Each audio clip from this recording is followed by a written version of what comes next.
Hello and welcome to this episode of the Montpelier Happy Hour here on WVEW 107.7 LP Brattleboro, your community radio station. I'm your host, Olga Peters, and this is the show where we talk about how everything in Montpelier shakes out for the rest of us. So glad you can be joining us today, and I am so glad to be joined by regular contributor Emily Kornheiser, who's one of 3 reps from the town of Brattleboro. Hello, Emily. Hello, Olga. Good to see you.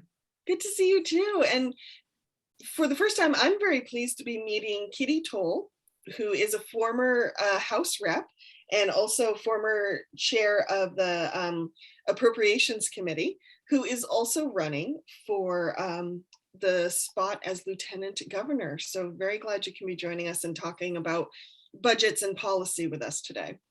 Good morning, Olga. Thank you for having me. And Emily, it's always great to see you again. So Kitty, for the most part, we will be talking about budgets, but I do have 2 questions that we've been asking candidates who can make the show before the August 9th primary. Mm-hmm. And one of them is, there are so many ways people can serve their community. And if folks go to your campaign website, they will see the list of service that you have had over the years. But I am curious, of all the ways you can serve your community, why have you chosen elected office? Oh, that's an interesting question. It was rooted in me when I was a very young child by my mother. She was always very interested in politics, and politics were talked around the kitchen table for as long as I can remember. Excuse me. She did serve in the legislature back in the 60s, and she was very active when Governor Hoff was elected governor back in the early 60s. And my mother always said that she was a Democrat in a time when Democrats could hold a meeting in a phone booth. And that's not too far from the truth. We live in the Northeast Kingdom, and it's a rural area. It was quite a bit more conservative back then. And a woman running for the legislature was a difficult feat. And she did win that election. And then she went on to try to get a seat in the Senate and was not able to win that, but always remained very active in politics. And I had an aunt that lived in Washington, D.C. And when we would visit, as my mom's sister, she was very much like my mom. And we would visit the Capitol, visit our senators and our representative. And so it was just a seed that has always been planted there from my mom. And remind us of your mom's name. Catherine Beatty. She served in it was interesting because of this year with redistricting. She served in the 1-year term where the House went from one town, one vote. Oh, wow. To 150 legislators. So it was a big change, especially for all of us that lived in small towns. We had one vote, in larger towns and even cities had just one vote.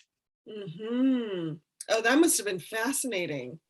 Yeah, and I was very young at the time. And there was no kindergarten at that time, and I spent many days with her in the legislature. Sometimes I would stay home on the farm with my father, but many days she took me with her. And as a 5-year-old, I just ran or walked, I hope politely, around the halls of the State House. And I remember spending an awful lot of time down in Ledge Council. They were very kind to me, and I just remember being there and being in the balcony and watching and just walking around alone, which probably would not happen today.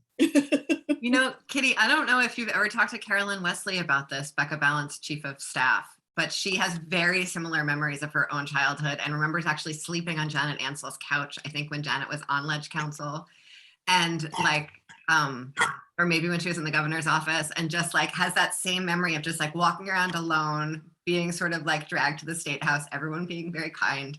It's really, when I meet colleagues whose younger children have come with them just for the day even, I have it's so nice to have your memories or Carolyn's memories and to know I'm creating those same memories in those kids. It's pretty incredible.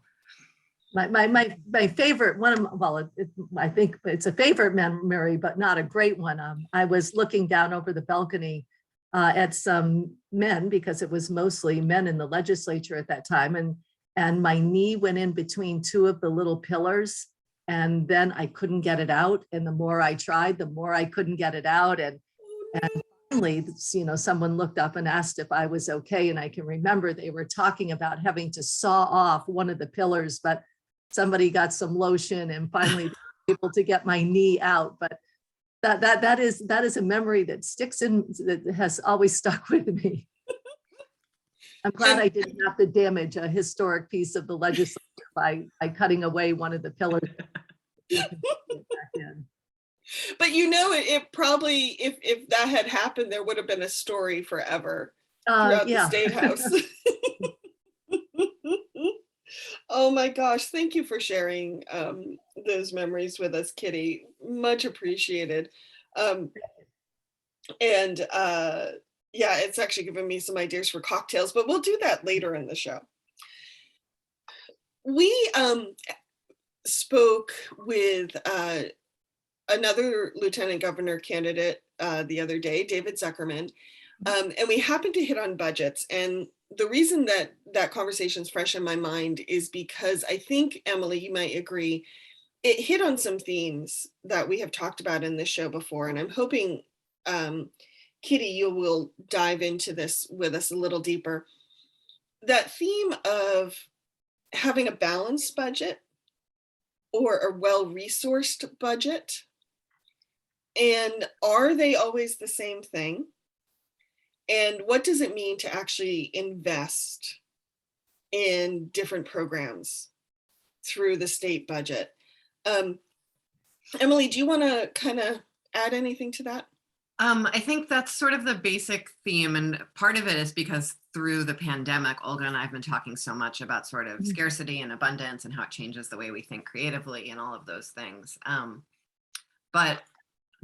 And then a bigger part is actually and someone else we were talking to recently, we were just talking about sort of what it means to be able to invest upstream in order to save money downstream, and how hard that is given the committee structure, given the fact that, spending double is very rarely a possibility in these times. And so those were some of, just like, would love to hear your thoughts on sort of that big picture. Yeah, there's lots of pieces here that I'd like to touch upon, and a balanced budget is very important. I'm being on appropriations and chairing the appropriations for 4 years. A balanced budget is very important, but a well-resourced budget is a very different budget. And so I recognize those two things. First, I want to say, for viewers out there or people who are listening, Vermont is the only state that is not required by its constitution to pass a balanced budget. However, Vermont always passes a balanced budget. And not only do we pass a balanced budget, we do the mid-year adjustment in January to true it up to make sure it's in line to then balance again at the end of the year. So it's a 3 checkpoint. And for not having a constitutional requirement like other states, we really do that work. Unlike some other states have, a finance committee, or they may have different names for it, where they actually do the appropriations and the raising of funds in the same committee. In Vermont, we have a Ways and Means Committee in the House and a Finance Committee in the Senate that looks at tax structure and looks at raising revenue. And then we have the Appropriations Committee that, determined by the work of the tax committees, we have X amount of dollars to appropriate. So we have a different structure. Other states have our structure, and other states have where one committee does both. And that may, our communications in Vermont is very good. And I feel that we work well with our tax committees. But I can see in other states where there's pros and cons to having one committee that does both. And the time that I was in the legislature, I was elected in 2008 and then started in 2009, we were deep in a recession.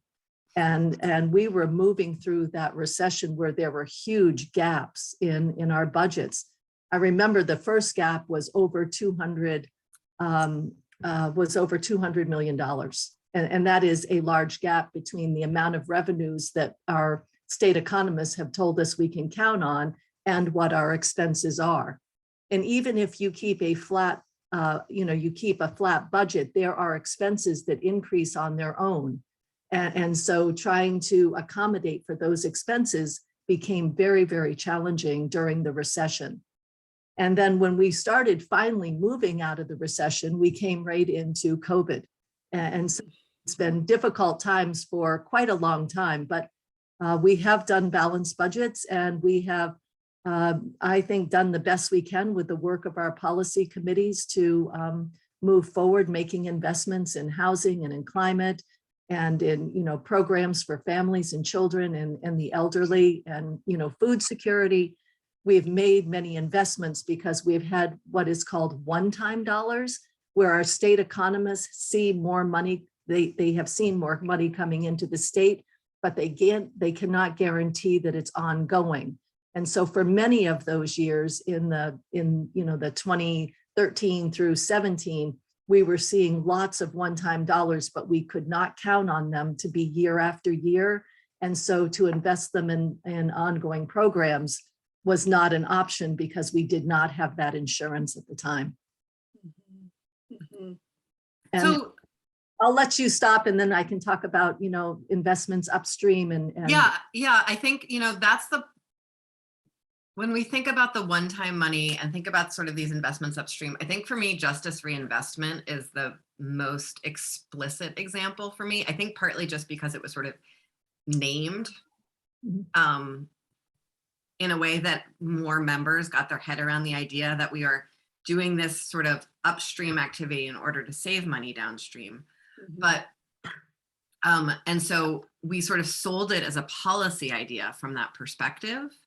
But I know that our actual budgeting, it's not like it all was going then into it's not like the savings was then going to a special fund to be looped back around. So it was more of an abstract idea of reinvesting than a practical idea of reinvesting. And I'm not sure actually what the pros and cons of that are. I generally think we go a little far in the special funds department. And we mostly use them as political tools rather than fiscal tools.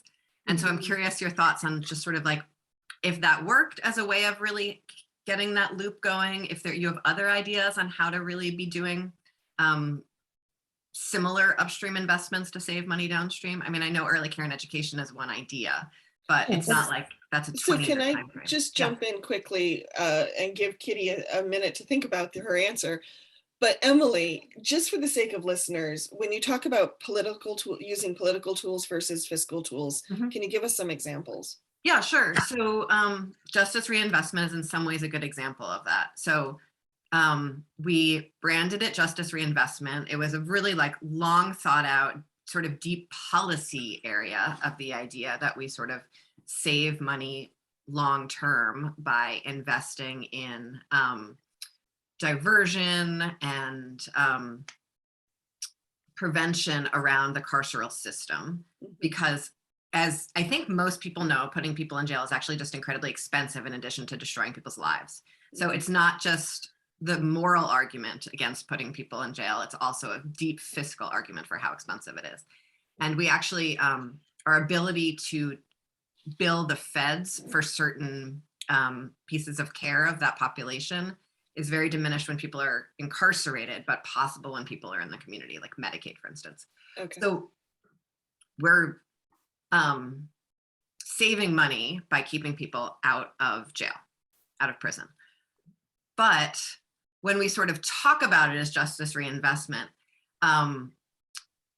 we're selling an idea to our colleagues. That's why I mean it as sort of a political solution. We're not actually physically accounting for every last dollar we're saving by the individuals that are not being incarcerated and putting them into a special fund that then magically gets invested in, trauma-informed care for fifth graders so they're not incarcerated later. And so that's what I mean. It's a policy solution abstractly in that it's probably going to improve people's lives. And it's a fiscal solution abstractly in that it will save us money. But really the branding of it as reinvestment is sort of a way of talking to our colleagues about the political and policy idea. Great, thank you. Appreciate Sure. that.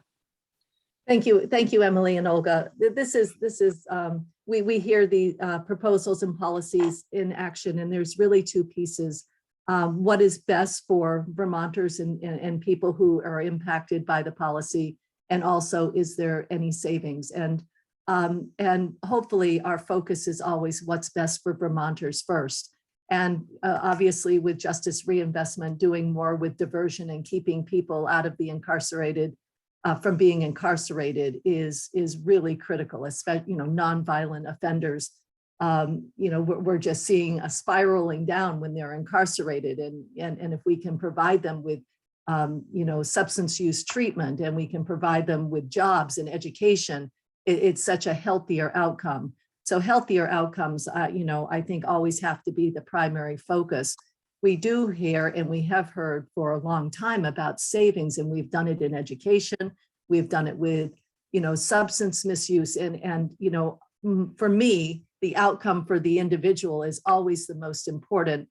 And as you said, these savings are often abstract, and maybe they will be seen years out after we really turn a system. But the short-term savings, I never found a flood of money coming into appropriations from a change that we had made.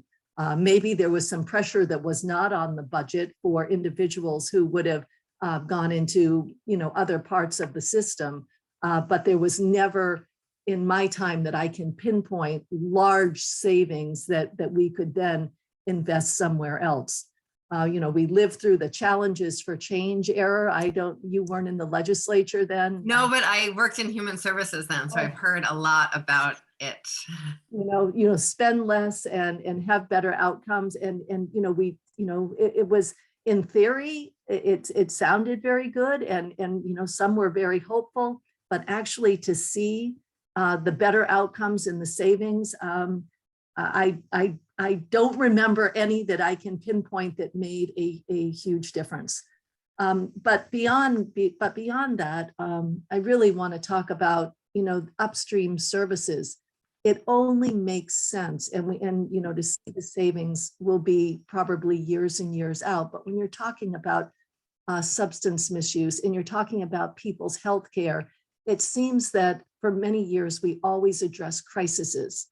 And if we could turn that ship and put the money into prevention and into education and do it upstream, the problem is turning the money from the services that are in effect now and using that money upstream. And that is where the difficulty is. And the only way to do that is to either start making some other really tough priority choices in the budget where we defund areas, or identifying new revenue to do more of the upstream preventative type activities, whether it's healthcare, substance misuse, or within the legal system for individuals. Yeah, it's really, that time frame of 20, 30 years, we're generally talking about generational change, right? Yes. When we're talking about upstream investments, and even sometimes multi-generational change, helping a 3-year-old so that maybe, their kids won't need the same level of services. Early intervention, especially into homes that, where children are having a very difficult time. But, as we know, much of that is identified in schools, and teachers are beyond stressed, especially going through COVID with all they're being asked to do. And so we do know some children slip through and are not identified as needing help and there's a lot going on at home and that child needs help. And that's when that early intervention is so key. Yeah, absolutely. And so then, but we have this 2-year budget cycle, and I have not seen any system in state government that even comes close to accounting for the 20-year cycle. Various administrations have done something around results-based accountability, or Governor Scott moved that into lean. And so that sort of looks at a longer arc, but it very rarely connects back to the budgeting work, and we very rarely sort of look across that time and how we're doing our work, partly because we have, because of this 2-year cycle. And so do you have ideas for how we could sort of stretch beyond the 2-year cycle to do our work within the actual arc of people's lives? Yeah, Emily, you hit the nail on the head. The 2-year cycle is really very difficult because it seems like you gear up in the first year of the biennium, you get work out the second year of the biennium, and some in the first year, but then committees change, you're up for a new election cycle, and it's always a start, stop. And 4 years, I think, for many office holders would be very, would be a plus, like they do in many other states. I know when through the Council of State Governments or, going to conventions with NCSL, other legislators that you meet are very surprised that, even our governor is just a 2-year position. And so the starting and stopping really hinders. And then you have new members and you have, which is good that you have new perspectives, but it is not allowing us, in my opinion, to do the long range planning that is needed in the long range work, just because of the start and stop cycle of this 2-year, a 2-year election. Do you think there's a role for the lieutenant governor in supporting long-range planning? I mean, in some ways, I feel like it's one of the most depoliticized of the offices in state government, partly because of your sort of essential powerlessness, but partly because you sort of sit between so many different players. Right. That I really appreciate that question. And you're right that the lieutenant governor, as far as, committees and policies and taking votes, except for a tie, the power is very limited in that office. However, it allows you to have a very loud and very clear voice and to really relate the voice of Vermonters. And, that's what I think I could bring to that office, especially understanding our budgets and our budget constraints. When we talk about the funding for childcare, we really need to address childcare in this state. And we need to find a funding solution for it. And, I think the Office of Lieutenant Governor would be a great place to convene meetings of, bringing in people from all sides, bringing all the stakeholders to the table and, really brainstorm what are ideas of, how we can either partner with others or just do it through the state, or, what models are used in other states. And bring people together to, start getting good ideas that would move into possible policy. But obviously, the lieutenant governor's office is very tied when it comes to having a policy committee take it up and vote on it, but certainly could do the work and convene meetings and bring people together. We've talked about long-term planning before, and maybe this exists and I just don't know it, but I find it interesting that every town has a process to create a town plan, which is like this guiding document. And we don't have something similar at the state level, do we? Well, every governor sort of creates some sort of plan for their administration, but again, 2 years. Right. Most departments have some sort of strategic plan within their departments, but again, 2 years, by the time they're done writing it, generally it's time to wind down that phase of the administration. A few new legislators this last term were pushing really hard for the idea of a planning office within state government that wasn't doing sort of, it wasn't land use planning, it was planning, strategic planning writ large. I really appreciated their initiative about it, and like that there was a problem they were identifying and trying to do something about. I had a lot of trouble getting my head around how that wouldn't just be like another office shouting into the wind. But maybe I was just having a very grouchy day whenever I talked to them. Kitty, what do you think? Well, hopefully that is what all the agencies and departments are doing this long-term planning. But as you said, Emily, you have a 2-year gubernatorial cycle, and you have commissioners and secretaries that cycle in and out, and then new and fresh ideas come in, and the crisis or the pressure points change. Many are the same when it comes to housing and substance use. And so I'm not sure how the coordination would be between the governor's cabinet, which really is where I see that planning happening.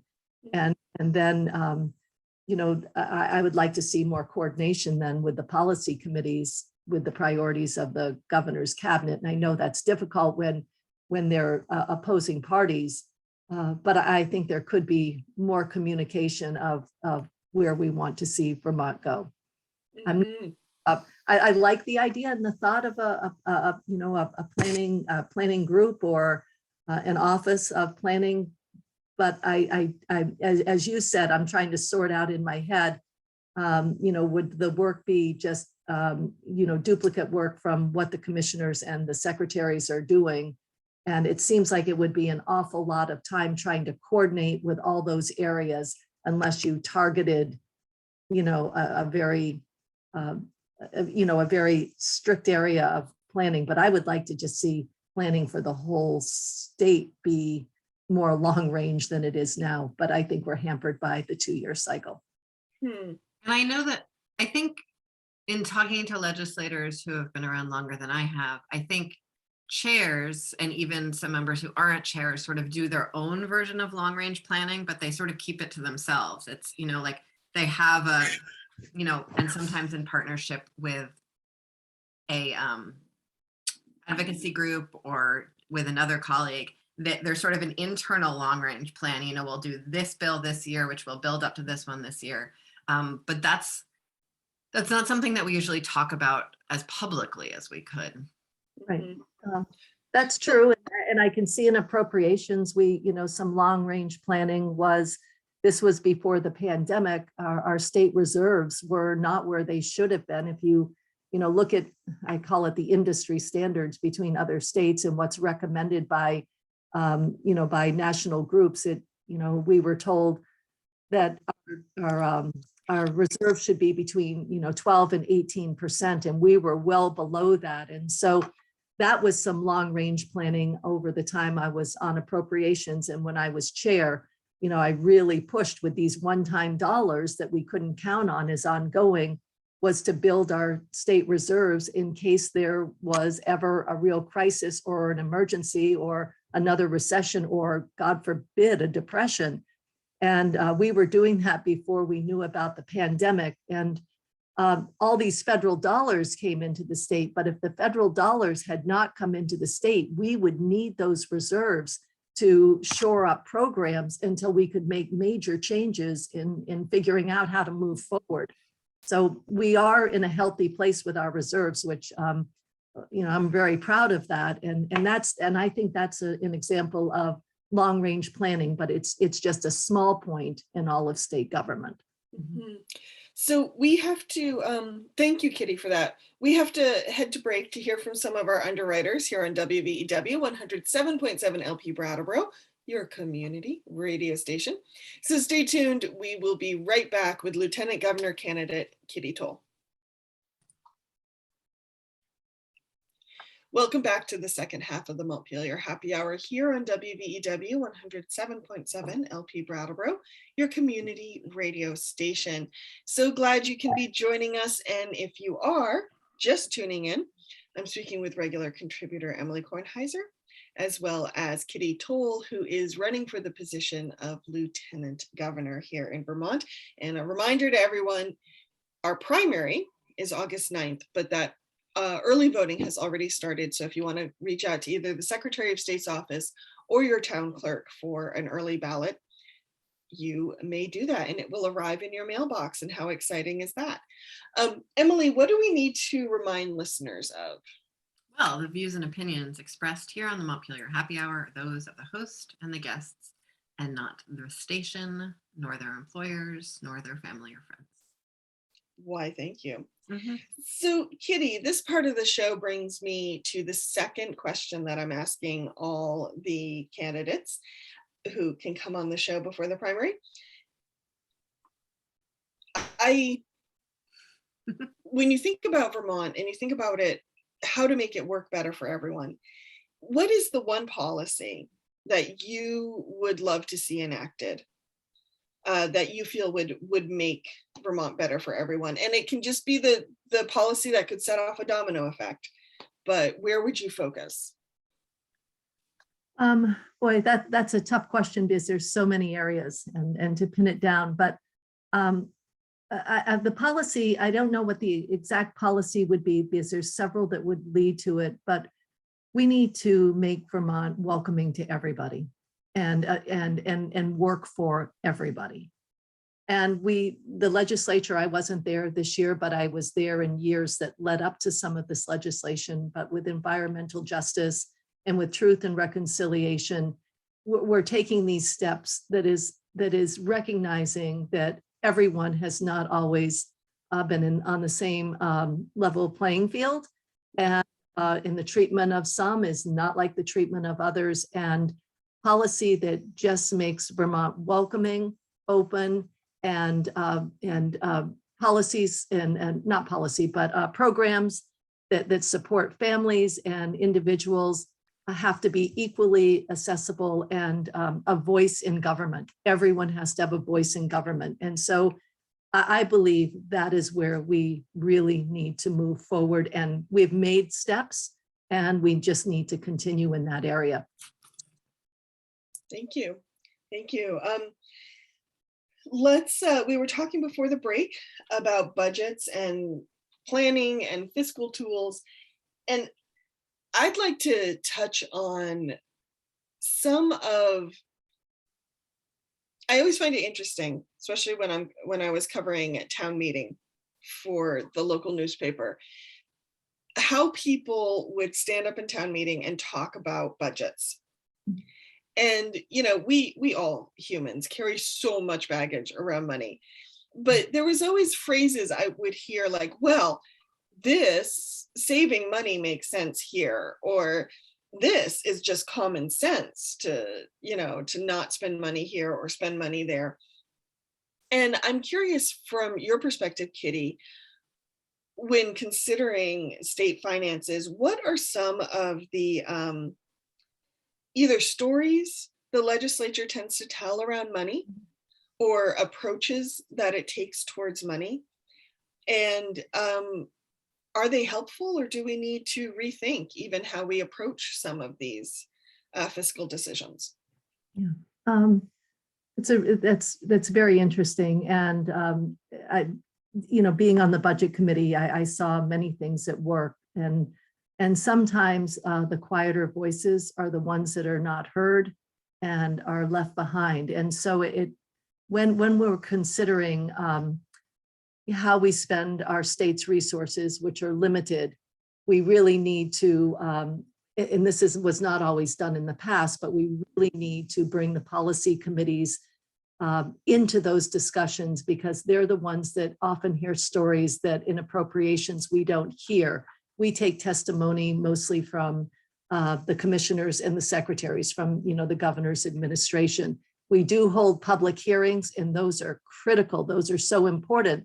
But if you're not able to call in or Zoom in or attend in person, then your voice may not be heard. And so trying to find ways to hear from everyone, the smallest voice is so important.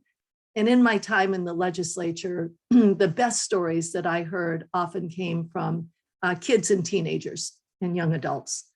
When they would make the time to come into the building and would talk to you in the hallway or talk to you in a public hearing, just hearing the rawness and the honesty from a younger person really would hit home.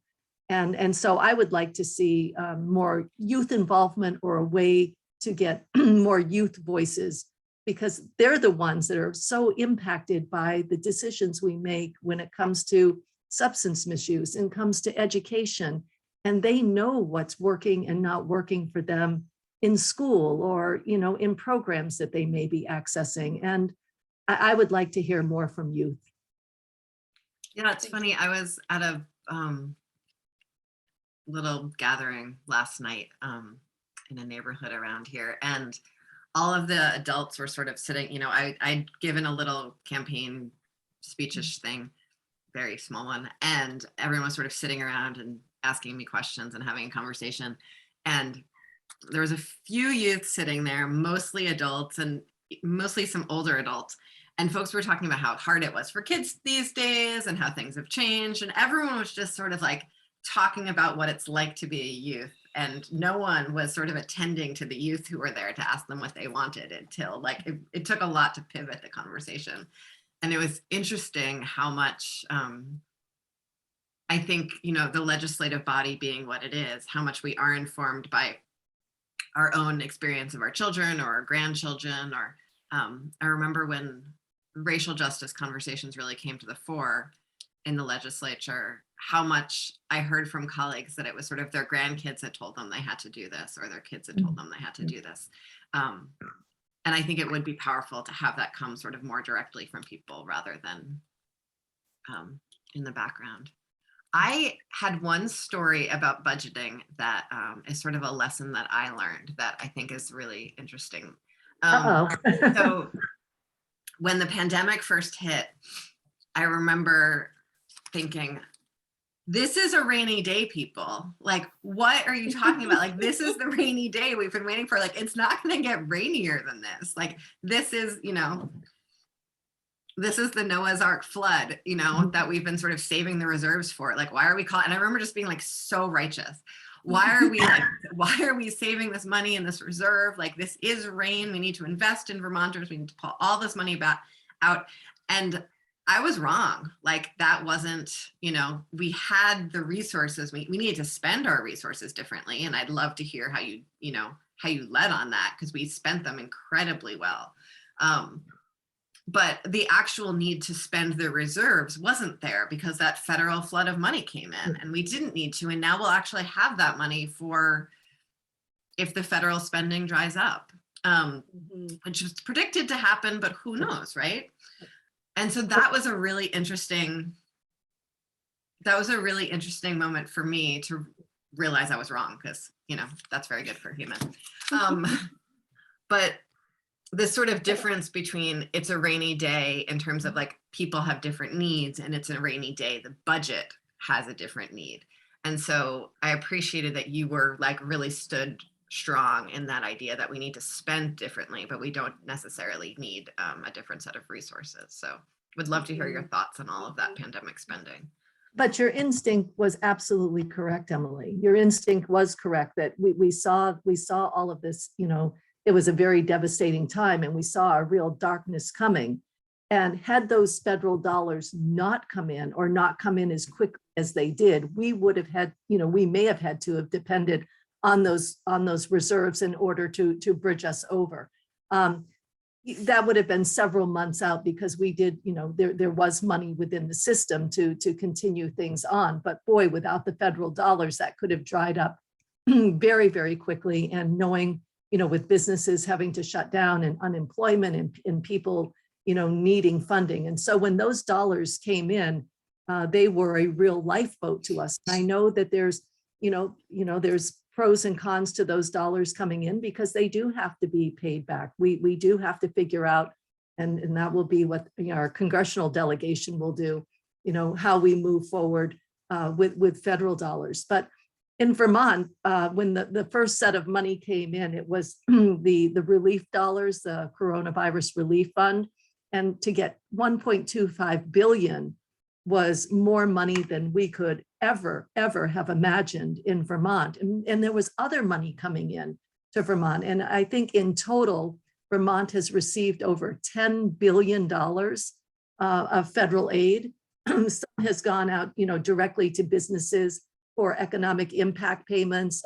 Some went out to unemployment and to schools. And so money went out in many different avenues. The legislature ended up appropriating, I think, just about 1.25, under 1.25 billion. I'm doing this twice. 3.5 billion. $2.5 billion. That the legislature, it was just under $2.5 billion that the legislature appropriated. But, that was what the legislature appropriated, but over 10 billion came into the state that went directly to hospitals. And, that was sent through FEMA and education supports and healthcare. It was all over the place. It was an amount of money that we could never have ever imagined. And so Vermont, even though there was a lot of hardship, we fared very well compared to other states. In fact, we were number 3 per capita in receiving the greatest amount of money. I believe Washington, D.C., which is not a state, but per capita, they did the best. New York, and then Vermont. Senator Leahy, there was a provision called the small state minimum. And so there was a floor for small states, and we fared very well, which allowed us, to get food out. The Everyone Eats program, every town or many towns that I've been in, people have said what a wonderful program where, restaurant style meals are ready to go and out to people who need them. And along with the good work of our food bank and our food pantries around the state. But we were able to be there with assistance. And Emily, I think you were there when we were all making calls for individuals to help with unemployment. And our system was crashing because we have, our old computer mainframes are really old, and we were helping people with unemployment, but also there was the other group, that the self-employed, that could also receive dollars. And that was a whole new program that Vermont was able to set up quickly.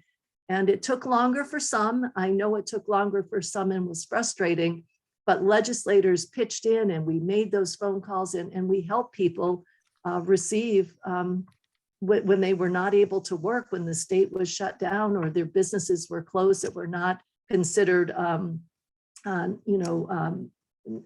businesses were necessities. Those monies kept families going and kept the economy going in Vermont. Yeah, I'm very, very cautious about Vermont exceptionalism, but I was, and then I go to a national conference.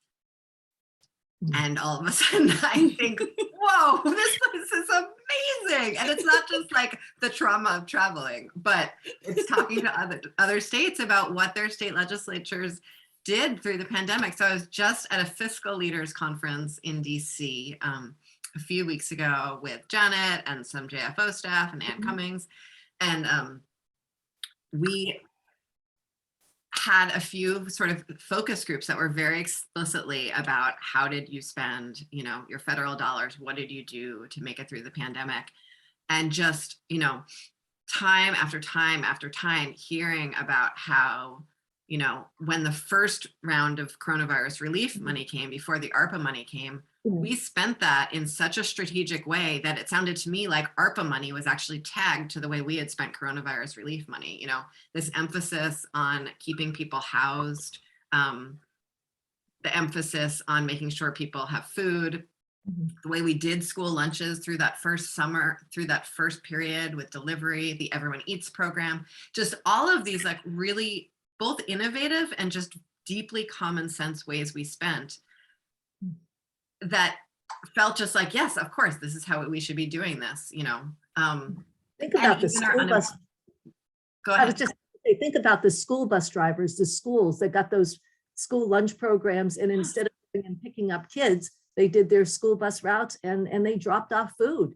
And, just that kind of creativity. And maybe it's because we're a smaller state and we can turn more quickly on a dime. I don't know. Or maybe we have the systems in place, or, our value system in Vermont really is, we need to take care of people first. And, we don't do it as 100%. And there's areas where we fall down in. But our communities, we still have strong communities, and we know neighbors that are struggling. And I think that does set Vermont apart. Mm-hmm. No, and I have pretty massive complaints with our unemployment insurance system, and both the technology and how our department delivered or did not deliver services to Vermonters, and how they've not been able to really show up to partner with the legislature to make changes. But you know, the strength of our unemployment insurance fund going into the pandemic, as similar to our big budget, you know, after the recession, we set up a system of reserves, we stuck to it. And so when the pandemic came, we were one of the only states in the country that did not have to seek extra money, did not have to spend our coronavirus relief funds or our ARPA funds, did not have to get a loan from the feds in order to sustain our unemployment insurance program, even though we had more unemployed folks in Vermont than a lot of other states because of our dependence on the hospitality industry. And so this sort of, to go back to what Olga was saying about sort of cultural stories, I am not originally from New England, and this like very New England, like, you know, tightness with the purse and cautiousness and like, you know, reserves and like keeping the money in the coffee can underneath the, you know, underneath the kitchen sink or whatever people do. It's called like, squirreling. What? It's called squirreling. Squirreling, yeah, that's very New England. Squirreling is like not, it's not sort of like my cultural instinct in the same way that I think it is for, you know, you two who grew up in, you know, in the hills. But to see it work through the pandemic, to see this, how we were able to really marry this expansion of services to meet people's needs because we had been cautious earlier, was really a powerful lesson for me. I can remember my mother often saying, and she would be very frustrated with all of us, that we didn't appreciate hard times. She had lived through the Depression, and you know, she said, you know, I lived through the Depression where, you know, there was no food, and fortunately, where we live in Vermont, you're on a farm, so you have vegetables and you have animals and milk, and so when, you know, we fared, or she fared better here. But she really was frustrated and knew that we didn't appreciate what we had enough, and was not, and that we were not planning enough for a very hard time. And I think when someone lives through that, and you know, I'd kind of roll my eyes at her as a kid, you know, when you used every bit of butter, and now I do. I mean, I use every bit of butter on, you know, if there's any on the paper, I set it on top of my vegetables while they're cooking so it melts down in. But I realized I was watching her do things where she made sure there was no waste. And I'm sure I'm not as good as she was, but there was a lot of frustration with her and concern that we didn't appreciate what we needed to do to prepare for another bad time. Mm-hmm. My stepfather is a Depression baby as well. And I received a similar lecture yesterday on our way to a doctor's appointment, actually. Yeah. But it's good to remember, because as the pandemic showed us, sometimes you need to have that extra whatever kind of packed away. And if you watch your pennies, your dollars will take care of themselves. And you know, she just. Oh yeah, yep. I've never heard that one too. And patch on patch, dollar on dollar. That's the other one I grew up with. Oh, I have not heard that one. And I appreciate that. I think the political moment that we're in Vermont, and the social moment we're in Vermont, we're able to sort of balance that New England cautiousness. And I do actually do that with the butter and the vegetables. So perhaps I have more instincts than I thought I did. Maybe I just really like butter. But I think that where we are in this political moment right now, we are able to balance this real, like, you know, visionary cautiousness. So I think what we did with Prop 5 and reproductive, you know, justice and abortion rights is like a visionary cautiousness, right? Like hard times are coming and we will be prepared to protect each other. And building up reserves for the hard times with this expansiveness that everyone really deserves to have their needs met. And so I think that's a really interesting thing that we have happening in Vermont with, because of our sort of trust and community, our caring for each other, that sometimes, and sort of the mix of people sort of come from that New England spirit and folks who are newer to the area, that we're now able to balance those two things. Whereas maybe 30 years ago, the legislature was just cautious, right? Right. I really, and, you know, as you said, you know, not making Vermont seem to be exceptional, but I think we are exceptional. I just see us being a leader in so many areas, and looking at what has happened with the latest Supreme Court ruling with the EPA. I mean, I'm just at a loss for words.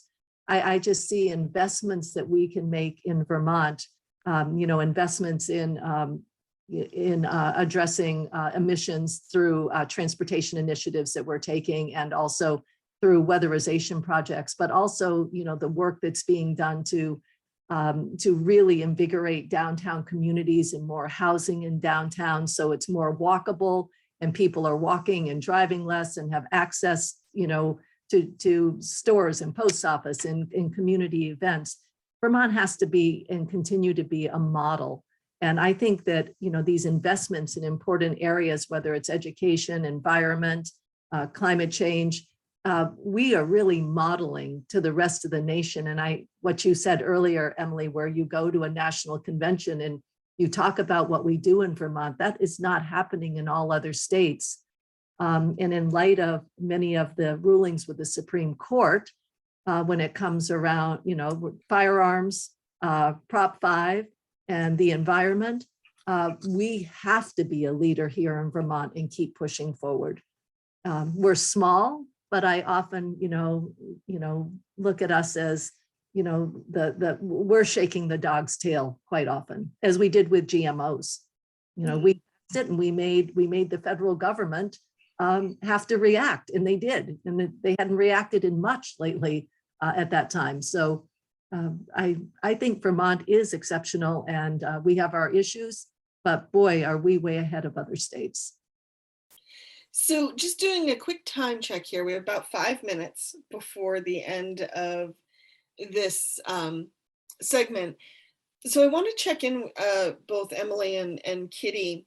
When it comes to that initial question that launched our conversation, you know, a balanced budget or a well-resourced budget, or that question of investment, what do you feel is important for folks to understand about how we invest in Vermont and where we invest?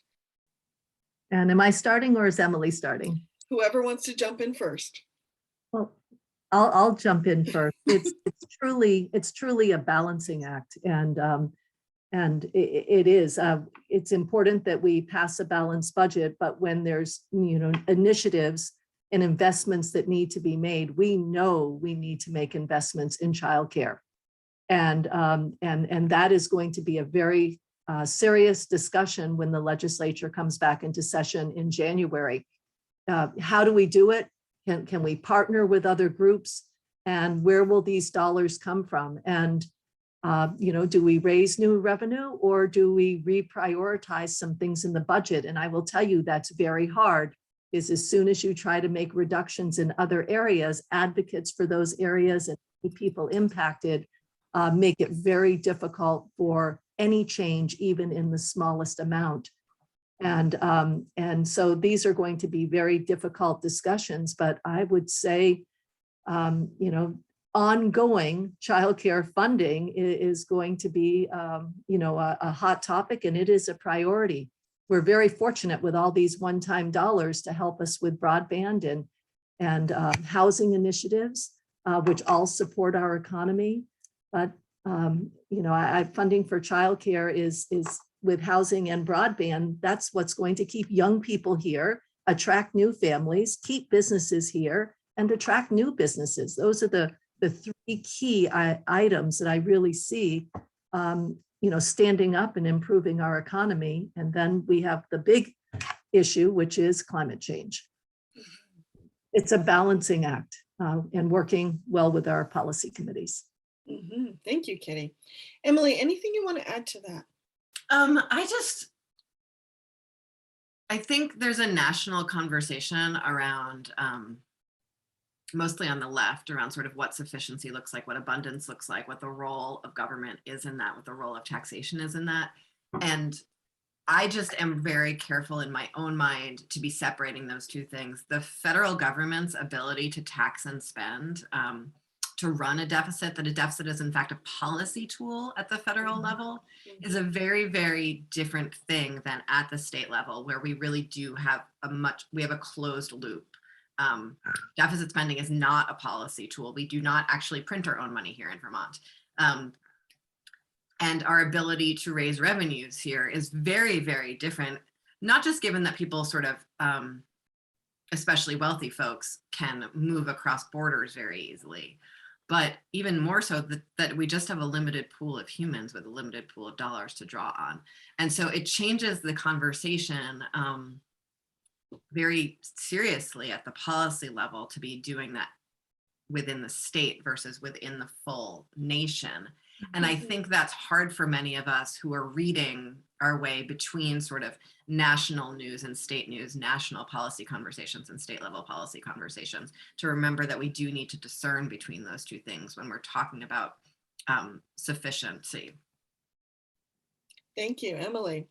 So Kitty, if people wanted to learn more about you or connect with you at all, where should they go? What's the best way to do that? They can Google Kitty Toll and they would come to my website, Kitty for Vermont. That's the best place. Or contacting me on, send me an email, send me a text. I've been handing out cards with my cell number and with my personal email, or my campaign is kitty@kittyforbt.com. And those are all ways to be in touch with me. I'm pretty public, I'm pretty accessible, and I look forward to hearing from anyone who has questions or has thoughts and concerns they'd like to share. Wonderful. Emily. Folks can go to emilykornheiser.org and you'll get links to all of the social medias and my email and phone number. Also hosting events every other Wednesday on the town common for folks to meet other statewide candidates in the primary and make sure that those statewide candidates are hearing from folks in Brattleboro and Windham County about what we care about. Thank you. And as always, the Montpelier Happy Hour airs at 2 p.m. on Friday on WVEW 107.7 LP Brattleboro, your community radio station. You can also find us on BCTV. We thank them very much for all their support, as well as our Facebook page, our Captivate page, and wherever you find your podcasts. See you next week, everyone. Have a good weekend.